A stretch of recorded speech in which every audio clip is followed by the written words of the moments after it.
Welcome to audio highlights for Chapter 8, Disability, Ableism, and Ageism. This chapter discusses the world's largest minority, people with disabilities, and it kicks off with defining disability. It's interesting that our society tends to define disability based on different systems within our culture. That may be different legal ways of looking at it, or it might be certain laws that people may or may not fall under, whether or not depending on how we define disability. And some of this has to do with economic security, which our text defines as the extent that family or society has resources for people that may need more help. So these may include people that are elderly, young, maybe people that are sick or have disabilities. So in some ways, when we define disability, they can vary greatly across different systems. Like the way that Social Security Administration defines disability is very different than the way that the voc rehab system does, and even the way that the law, Americans with Disabilities Act, ADA, describes it. So a completely different way that we might define disability is actually related to what the actual impairments or challenges are for the individual. So these are more involving medical terms. So there may be disabilities of the senses, so like blindness, deafness. It may be more overarching, like developmental delays. It may be in one or more of the areas of development. Sometimes disabilities, we may be born with them or we may acquire them over life, like a spinal cord injury or a traumatic brain injury. And certain medical conditions can also be severe enough to cause disability. And these might include different heart diseases or HIV/AIDS.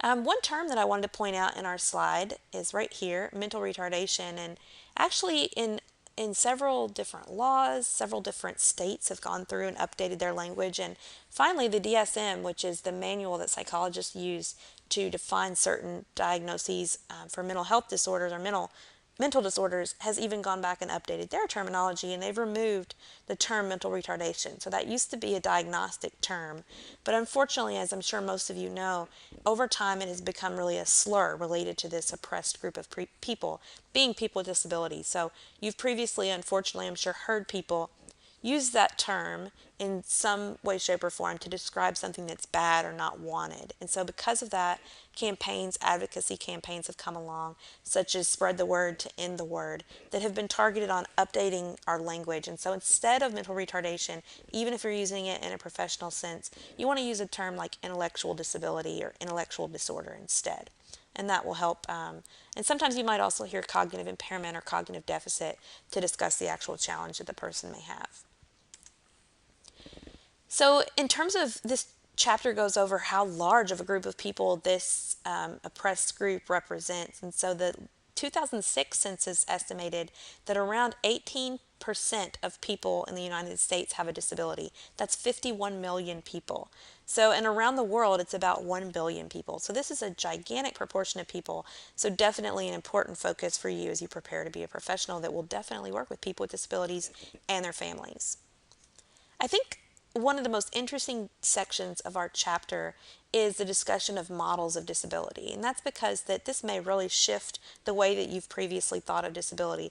Many people just approach disability from what we would call a medical model. That is that they believe that disability occurs as a result of the physical or mental condition. So for example, they believe that if an individual is blind, they think that their disability is a result of whatever caused their blindness, and that therefore in society, the challenges that they might have, for example, getting a job or finding their way into a shopping mall and finding what they need, all relate to that blindness. Well, as our society evolved and we implemented some pretty basic adaptations, we found that even when individuals had adaptations to access the things that they needed, there were still disparities that existed. So for example, even though we had a curb cut to get into a store as an individual who uses a wheelchair, people in the store might still treat that person differently. So at some point, no longer is a medical model helpful to describe the entire experience of people with disabilities. So that there involves a social model where it's a focus on societal barriers and biases against people with disability and not on the person, the disability, or the medical condition itself. So this has to do with those societal attitudes that hold people back in a much more broad and often more difficult to adapt to way than the medical model or the actual physical disability or illness itself does. So we have some variations on these models, and basically it's important to look at the way that an impairment might limit a person's functioning and then that moving on to being really a greater source of disability than just assuming that impairment in itself is a disability. And this isn't to overlook the real disparities that we see in this population. So disability is very highly correlated with lower education rates, with poverty, with low employment rates, with challenges to find community living settings that are appropriate for people. So disability is definitely a challenging aspect of many people's lives, but in and of itself, it is not one that limits an individual for successful integration into our community. So what can you do as a counselor or a human services professional that's working with people with disabilities? First and foremost, you can recognize that society views this disability very differently and sometimes very negatively. I really like the way that our chapter challenges us to think about times that you've seen disability represented in the media and what have those messages sent to you about the way you think about disability. And that specifically is in activity 8.2 on page 193 of our text. So thinking about, again, the way that you came to develop the messages that you've had in your lifetime about people with disabilities and how that might influence the beliefs that you've developed over time. It's also important to realize that many people identify disability as a very positive aspect of their identity. So disability for many people is a culture. It definitely involves art. There's art forms, literature, there's history associated with disability. So to assume that disability is something bad is also something very negative that a professional could do in a way that would very much distance them from the individual that they were working with.